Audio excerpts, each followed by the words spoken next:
먼저 한 해 동안 수고하신 모든 교사 여러분 진심으로 수고 많으셨습니다. 그리고 또 새롭게 세워지는 교사 여러분들 진심으로 감사를 드립니다. 정말 코로나 시기에 교회학교 교사를 한다는 것 자체가 도전이고 굉장히 무모한 일이고 힘든 일이었고 지금도 그러합니다.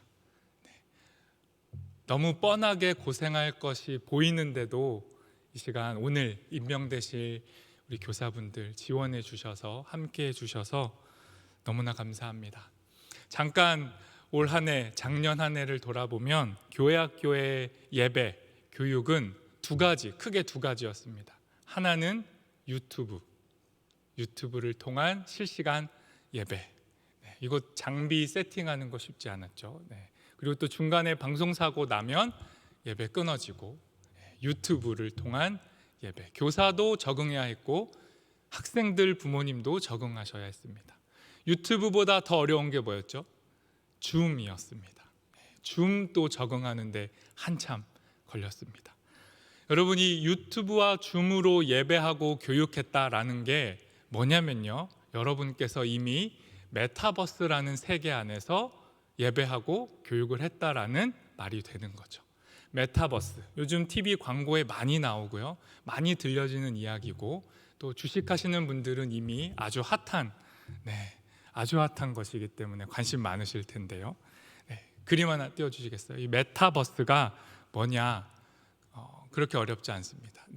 가상 초월을 의미하는 메타라는 단어와 세계 우주를 의미하는 유니버스의 합성어인 거죠. 쉽게 말하면 가상 세계입니다. 현실이 아닌 다른 공간, 현실과 다른 공간에서 물리적으로 떨어져 있어도 그 안에서 만날 수 있고 교제할 수 있고 소통할 수 있고, 더 나아가면 그 안에서 일하고 놀고 배우고 먹고 마시고 돈까지 벌 수 있는 공간, 그것이 메타버스입니다. 그래서 이 메타버스의 등장 때문에 많은 또 교회에서는 메타버스를 준비해야 한다라는 소리를 높이기도 합니다. 그런데 여러분, 유튜브하고 줌 이제 익숙해졌는데 메타버스까지 하라고 하면 아마 여기 많이 계신 교사분들 지금 일어나셔서 이 자리를 벗어나고 싶은 마음이 커지실 것 같아요. 굉장히 부담스러운 얘기거든요. 왜냐하면 메타버스가 과거에는 유튜브, 줌 정도, 배민에서 음식 시켜 먹는 정도, 그 정도였다면 이제 앞으로는 아바타라는 제2의 나라는 존재, 다른 존재, 가상의 그 메타버스에서 마음껏 생활할 또 다른 나를 통해서, 그 아바타를 통해서 적응하고 그 세계에서 살아가야 되는데, 그 세계에서 복음을 전하고 그 세계에서 교회로 살아야 하는데 이게 쉽지 않습니다. 그리고 어찌 보면 아직은 손에 잡히지 않는 미래의 모습인 것 같아요. 그래서 오늘은 교사 여러분, 메타버스도 준비하십시오 라는 부담스러운 말씀을 드리려고 하는 것 전혀 아니고요, 메타버스가 아무리 우리를 압박해도 잠시 내려놓고 우리가 교사로서 무엇에 집중해야 할지, 메타버스가 됐건 현실 세계가 됐건 그 안에서 교사는 어떻게 복음을 전해야 하는 존재인지에 대해 말씀을 나눠보고자 합니다. 우리가 살고 있는 시대는 메타버스라는 새로운 세상의 도래 때문에 약간 혼란스럽다라면, 예수님이 살고 계셨던 그 당시, 그 과거에도 도래할 새로운 세상에 대한 기대와 불안으로 그 시대가 혼란스러웠어요. 예수님 당시에도 로마의 지배를 받고 있던 이스라엘도 이 시대 말고 다른 세상 좀 오면 안 되나? 다른 세계가 오면 안 되나? 고민하고 기다리고 있었습니다. 그리고 이스라엘은 자신들을 새로운 세계로 인도해 줄 새로운 모세, 새로운 선생님, 새로운 교사를 기다리고 있었습니다. 그 중에 단연 압도적인 지지율을 보여주고 있었던 선생님 한 분이 계시죠. 그분이 누구였냐면 세례 요한입니다. 수많은 지도자들 그룹 후보들 중에 세례 요한의 지지도가 가장 높았습니다. 많은 사람들이 그를 시대의 스승, 시대의 선생님으로 따르고 있었죠. 기존의 종교 지도자들, 정치 지도자들에게 실망한 백성들은 이제는 중앙 권력과 거리를 두고 광야에서 살아가고 있으면서도 백성들의 삶과는 더욱 가까이에서 있었던 이 고된 현실 속에서 지쳐있던 백성들에게 위로를 던져주었던 선생님, 그 세례 요한을 기대하고 주목하고 있었습니다. 그랬던 세례 요한이 지금 자신보다 더 큰 스승이 있다, 나보다 더 큰 진짜 선생님이 있다라고 하면서 그 선생님이 나타났으니 나에게 말고 그에게로 눈을 돌려라 라고 외치고 있는 것이죠. 오늘의 본문 29절, 30절, 33절에서 34절 제가 읽겠습니다. 이튿날 요한이 예수께서 자기에게 나오심을 보고 이르되 보라, 세상 죄를 지고 가는 하나님의 어린 양이로다. 내가 전에 말하기를 내 뒤에 오는 사람이 있는데 나보다 앞선 것은 그가 나보다 먼저 계심이라 한 것이 이 사람을 가리킴이라.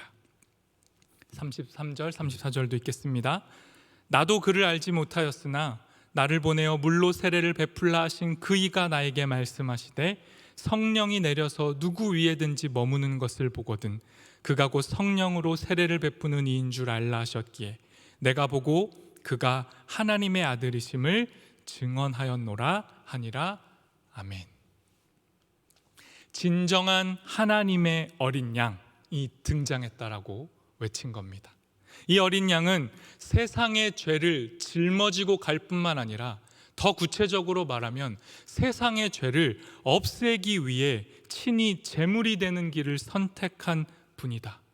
그 어린 양이 바로 하나님의 아들이며 그분이 지금 우리 앞에 나타나셨다라고 교사 세례 요한은 외치고 있는 것입니다. 자신도 처음에는 이 놀라운 사실을 알지 못했다라고 말합니다. 그런데 하나님께서 친히 자기에게 성령을 통해 이것을 알려주셨다라고 밝힌 것이죠. 교회 학교의 교사는 세상의 교사들처럼 이 세상에 적응하고 살아갈 수 있는 지식과 정보를 가르쳐주는 존재가 아니죠. 하나님께서 친히 우리에게 먼저 보여주신 그 은혜, 그 복음의 진리를 전달하는 사람이 교사입니다. 교회 학교의 교사는 말로 다 설명할 수 없는 이 복음의 진리를 설득하고 설명시키려고 하지 않고 가르치려 하지 않고 오히려 진리를 가리키는 것에 가까운 사람들입니다. 나를 보고 배워라 라고 말하는 존재가 아니라 그를 보라, 저기 저 세상 죄를 지고 가는 어린 양을 보라, 이렇게 외치는 존재가 교사입니다. 별을 가리키는 손가락이 되는 삶을 선택하는 게 교사입니다. 사람들이 자꾸 별이 아니라 별을 가리키는 손가락을 보려고 할 때 자기의 이름을 예수님 뒤로 감추고 예수님을 높이는 삶을 살아가는 사람들, 그 사람들이 교사입니다. 자신을 뒤따르는 사람들을 진정한 스승이신 예수님께로 인도하는 사람이 교사입니다. 35절, 37절도 제가 읽겠습니다. 또 이튿날 요한이 자기 제자 중 두 사람과 함께 섰다가 예수께서 건의심을 보고 말하되 보라, 하나님의 어린 양이로다. 두 제자가 그의 말을 듣고 예수를 따르거늘. 세례 요한은 진짜 좋은 선생님이었습니다. 왜냐하면 세례 요한은 교사의 역할이 무엇인지를 분명하게 알았습니다. 교사의 역할이란 예수님이 나타나시면 자신들을 따르는 자기의 제자들을 다 예수님께로 보내는 사람이다라는 걸 세례 요한은 알았죠. 예수님이 등장하시기 전까지 그 당시의 별, 그 당시의 스타는, 그 당시의 큰 선생님, 일타 강사는 세례 요한이었습니다. 그런데 이 세례 요한이 자신의 자리를 기꺼이 예수님께 양보한 거죠. 예수님이야말로 제자들이 가서 보고 배워야 할 진짜 선생님임을 믿었기 때문에 세례 요한은 자신의 삶을 예수님께 양보할 수 있었습니다. 스승을 찾아 헤매이고 있던 그 제자들, 자신의 스승이었던 세례 요한의 인도함을 받아서 이제 더 큰 선생님에게로 인도함을 받게 됩니다.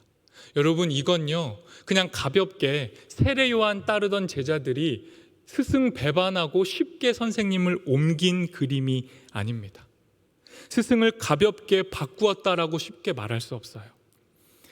그 당시 제자들은 누구보다 진지하게 진정 새로운 시대의 변화를 기대했고, 그 변화를 이끌어줄 지도자 선생님을 꿈꿨습니다. 그리고 그 나라를 꿈꿨죠. 그리고 그 발걸음을 예수님께로 옮긴 겁니다. 그러니 교사란 자기 제자를 만드는 사람이 아니라 더 큰 배움의 세계로 제자들을 인도하는 사람인 거죠. 제자들을 교사 자신의 세계에 가두는 게 아니라 내 사람 만들려고 애쓰는 게 아니라 내 제자 만들려고 애쓰는 게 아니라 더 큰 질문과 더 큰 진리의 세계로 과감하게 그리고 겸손하게 제자들을 떠나보내는 역할을 감당하는 존재가 교사인 겁니다. 그렇게 세례 요한을 떠나서 예수님을 따라가는 그 제자들을 향해 이제 새로운 선생님인 예수님이 질문을 던지십니다. 38절 말씀입니다. 38절 말씀은 함께 읽겠습니다. 예수께서 돌이켜 그 따르는 것을 보시고 물어 이르시되 무엇을 구하느냐? 이르되 랍비여 어디 계시오니까 하니 랍비는 번역하면 선생이라. 예수님이 이렇게 질문하십니다. 너희는 무엇을 찾고 있냐?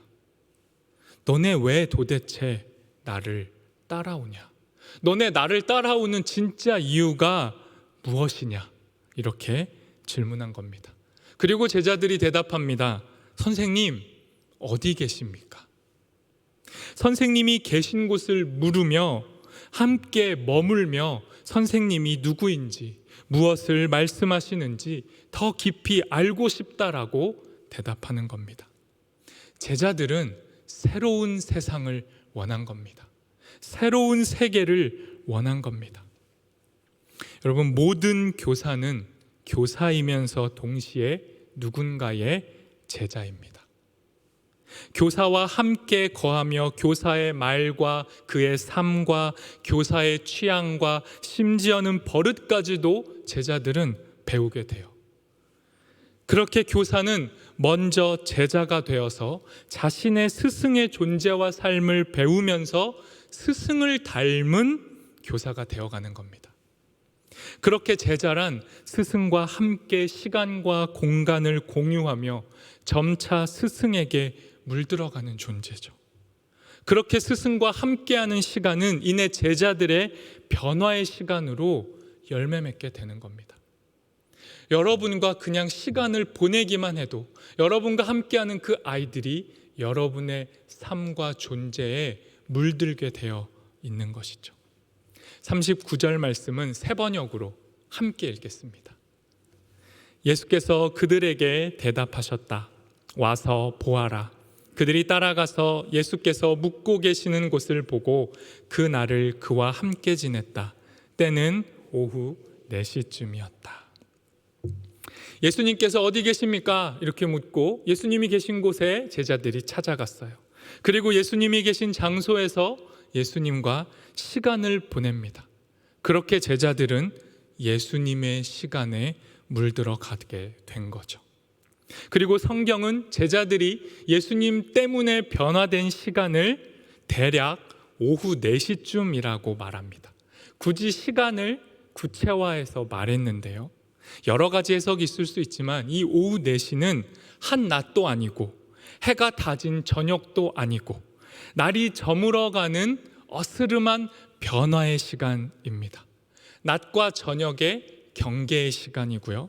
조금은 모호하고 흐릿한 시간입니다. 여러분, 여러분이 가르치시는 제자들, 학생들은요, 이 오후 4시를 살아가는 존재입니다. 아직 인생의 무언가가 명확하게 확정되지 않은 경계에 놓여서 살아가는 친구들이 우리 학생들이고 우리의 제자들입니다. 그들은 변화의 시간에 놓여 있고 언제나 변할 준비가 되어 있고 그래서 불안하고 염려스럽고 세상이 무섭고 엄마 아빠의 말은 부담스럽고 선생님의 고정된 답처럼 들리는 예수 잘 믿으라는 말은 귀에 잘 들리지 않는 겁니다. 학생들, 제자들은, 아직 어른이 아닌 우리의 자녀들은 그렇게 오후 4시 이 변화의 시간 속에 있습니다. 이들은 예수님을 눈으로 직접 만지고 함께 밥 먹고 이야기 나눌 수 있었던 그 1세기의 첫 제자들하고 전혀 달라요. 예수님을 보고 만질 수 없는, 그냥 다 옛날 얘기처럼 들리는 이야기만 듣고 있는 게 우리 학생들입니다. 그때의 제자들과는 다른 오늘을 살아가는 우리의 제자들은 예수님을 직접 볼 수 없어요. 그런데 이 가상의 현실, 앞서 말한 이 메타버스라는 현실과 가상의 만남, 현실의 제약을 뛰어넘는 이 시공간의 제약 없이 만나고 소통이 가능해질 것이라고 말하는 이 메타버스 안에서 우리 제자들은 어쩌면 그 세계 안에서 예수님을 만날 수 있을지도 모릅니다. 메타버스라는 새로운 변화의 세계를 너무 무겁게 보실 필요도 없고요. 그렇다고 너무 가볍게 무시하셔서도 안 됩니다. 그저 변화되는 상황 속에서 기술을 바탕으로 등장하고 있는 또 하나의 흐름이라는 것 정도를 우리는 받아들이면 됩니다. 우리는 이미 코로나 상황 속에서 많은 변화를 받아들이고 있잖아요. 메타버스도 그 중에 하나입니다. 그러니 너무 소란스러울 필요 없습니다. 우리가 붙들어야 할 본질, 진리에 붙들리면 메타버스도 복음을 전할 통로가 될 겁니다. 기술 경쟁에서 선점하지 않으면 도태되고 만다는 이 위기감, 기업의 논리가 교회를 채울 필요는 더더욱 없습니다. 언제나 어느 시대나 그랬듯 기술과 문화는 복음 그 자체가 아닙니다. 복음이 흘러가는 통로이고, 때로는 장애이고, 때로는 좋은 도구이고, 때로는 방해가 되기도 합니다. 그러니 아직 고정되지 않고 연결지 않은 채로 성장하고 있는 학생들, 우리의 자녀들, 제자들이 이 혼란한 상황 속에서 예수님의 이야기, 하나님의 말씀에 더 많이 접촉되고 노출될 수 있도록 우리는 안내자와 연결고리의 역할만을 충실히 감당하면 됩니다. 우리 모두는 한 분 스승이신 예수님의 제자니까요. 동시에 예수님의 빛을 반사하는 거울이 우리 교사들입니다. 제자이면서 교사인 우리들이 감당해야 할 사명, 본질적인 사명, 복음의 가교 역할을 위한 마지막 실천은 변화의 시간 속에 살아가고 있는 그들에게 그들의 귀에 들릴 수 있는 변화의 언어를 들려줘야 한다는 겁니다. 뭐라고요? 교사는 아이들이 알아들을 수 있는 말로, 아이들의 언어로 말하는 사람들입니다. 마지막 본문 40절에서 42절 말씀 제가 읽겠습니다. 요한의 말을 듣고 예수를 따르는 두 사람 중 하나는 시몬 베드로의 형제 안드레라. 그가 먼저 자기의 형제 시몬을 찾아 말하되 우리가 메시아를 만났다 하고, 메시아는 번역하면 그리스도라. 그리고 데리고 예수께로 오니 예수께서 보시고 이르시되 내가 요한의 아들 시몬이니 장차 게바라 하리라 하시니라. 게바는 번역하면 베드로라. 여러분, 모든 교사는 과거의 제자였고, 제자는 언제나 또 다른 제자를 낳는 겁니다. 제자가 제자를 낳는 삶을 살아가는 것, 그것이 제자이며 교사인 겁니다. 그리고 참된 스승은 제자에게 새로운 이름을 부여하는 존재인 거죠. 지금 방금 읽은 본문에서 예수님이 또 다른 제자인 안드레가 그의 형제 시몬을 데리고 온 장면이에요. 그러니까 예수님은 이제 또 다른 시몬을 처음 만난 거죠. 그런데 시몬의 첫인상이 어땠을까요? 투박하고, 손은 거칠고, 거친 손, 발, 얼굴도 거친, 검게 그을린 어부 시몬을 예수님이 만났을 거예요. 그런데 예수님이 그 어부 시몬을 보고 그의 이름을 시몬이라 부르지 않으시고 갑자기 게바라 부르십니다. 아람어로 게바이고 헬라어로가 베드로인 것이죠. 게바야, 베드로야 라고 부르십니다.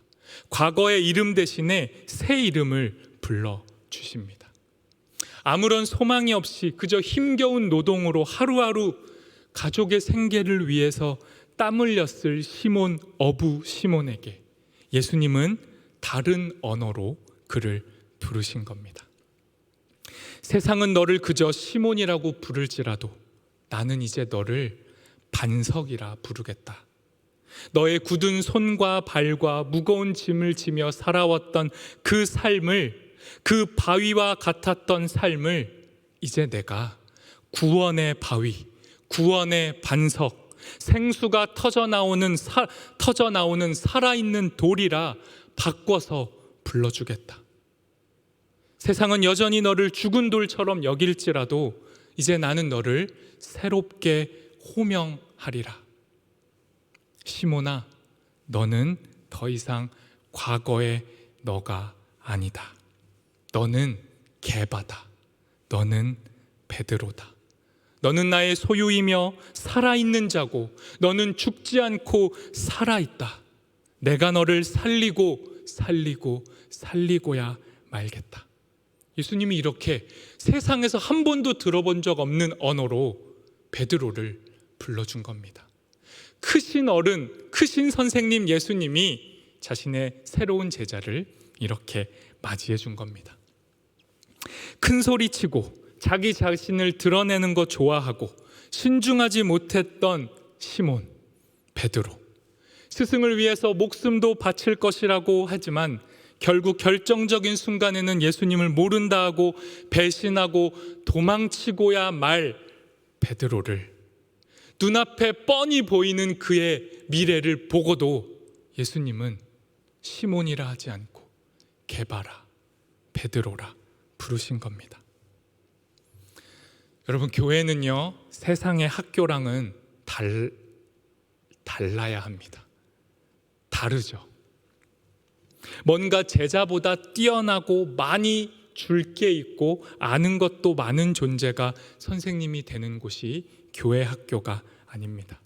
교회 학교의 선생님은 먼저 자신이 베드로와 같은 존재였음을 인정하는 사람들입니다.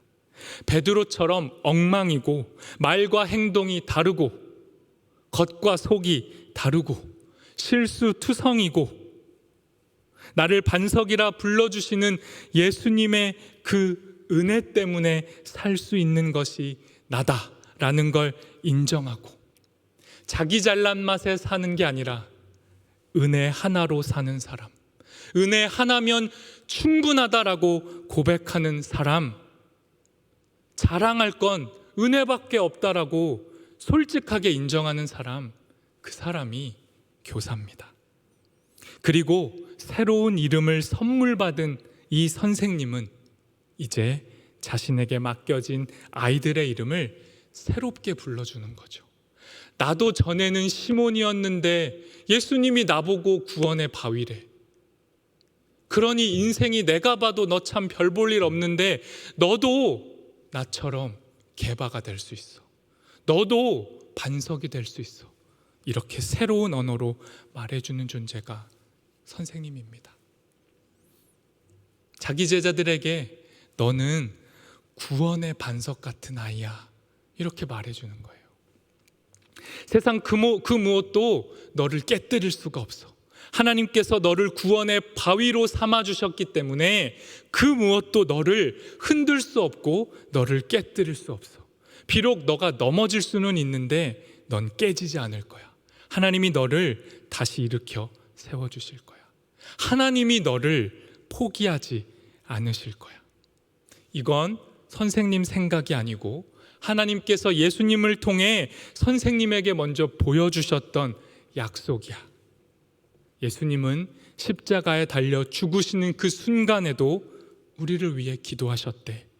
그리고 그 죽으심으로 다른 모든 죽음을 이기시고 마침내 다시 살아나셔서 죽음도 끊을 수 없는 사랑, 그 하나님의 사랑을 보여주셨어. 이 사랑 때문에 너도 살고 선생님도 살 수 있어. 이렇게 말해주는 겁니다.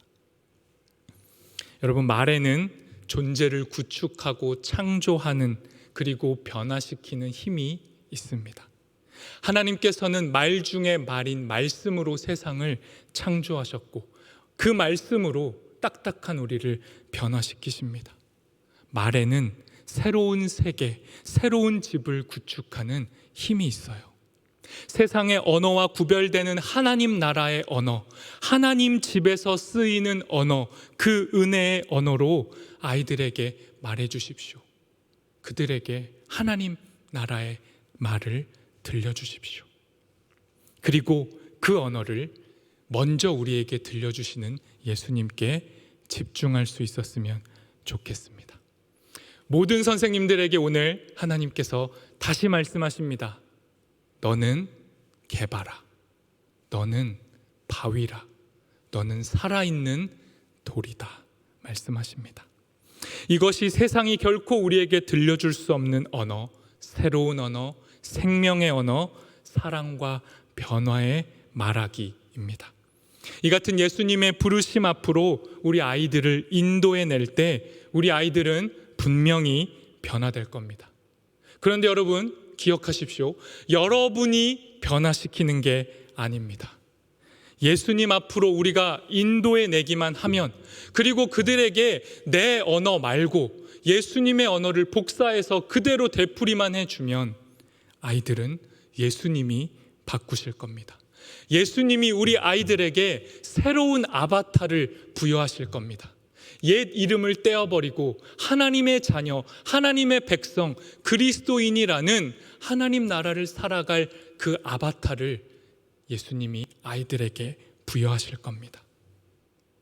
모두가 선생님 찾아서 헤매이는 이 시대에 여러분도 그렇고 저도 그렇고 아이들도 그렇고 모두가 다 본이 된 사람이 안 보여서 힘들어하는 이 혼란스러운 시대에 스승은 배우는 사람임을 기억하십시오. 그리고 더 큰 진리를 보여주고 전해주는 자가 스승입니다. 스승을 찾아다니고 있었던 그 세례 요한 앞에 나타나신 예수님이 세례 요한에게 보여주셨던 하나님 나라, 하나님의 어린 양의 방식으로 아이들을 가르쳐야 합니다. 이기는 법을 가르쳐주는 게 아니라 세상에서 살아남는 법 가르쳐주는 게 아니고 세상에서 지지 않는 법, 성공하는 법, 잘 적응하는 방법, 세상을 잘 이용하는 방법, 세상에서 인정받고 높아지는 방법을 말해주는 게 아니라 또 다른 세상이 있다라는 것, 세상의 질서가 아니라 다른 방식이 있다라는 것, 하나님의 어린 양처럼 죽으러 가는 방법, 죽음으로 이기는 길이 있다는 것, 지는 게 결코 끝이 아니라는 것, 강함을 강함으로 대하지 않고 바보처럼 지는 것이 진짜 승리하는 삶이라고 말해주는 겁니다. 모두가 어리석다라고 하는 삶을 아이들이 살아갈 때 격려해 주는 겁니다. 졌지만 잘 싸웠어. 세상을 사랑하는 법을 가르쳐 주는 게 아니라, 세상을 이기는 방법을 가르쳐 주는 게 아니라 세상을 사랑하신 예수님의 사랑을 전해주는 이가 선생님, 스승님입니다. 이 사명을 기억하시고 이 사명을 다시 가슴에 새기시고 오늘도 다시 교사로 그 부르심 앞에 서서 올 한 해도 교사로 살아갈 수 있는 우리 모두가 되기를 소망합니다. 기도하겠습니다. 하나님, 우리를 교사로 불러주셔서 감사합니다. 주님, 우리가 가진 지식과 정보와 그 어떤 세상보다 뛰어남이 없을지라도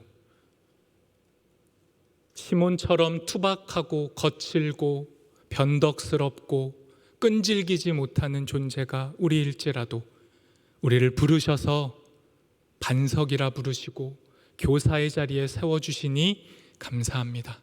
그러니 하나님, 이제 이 은혜만을 기억하며 이 은혜만을 자랑하고 은혜만을 힘입고 교사의 사명 감당하는 우리 모두가 되도록 인도하여 주옵소서. 예수님의 이름으로 기도합니다.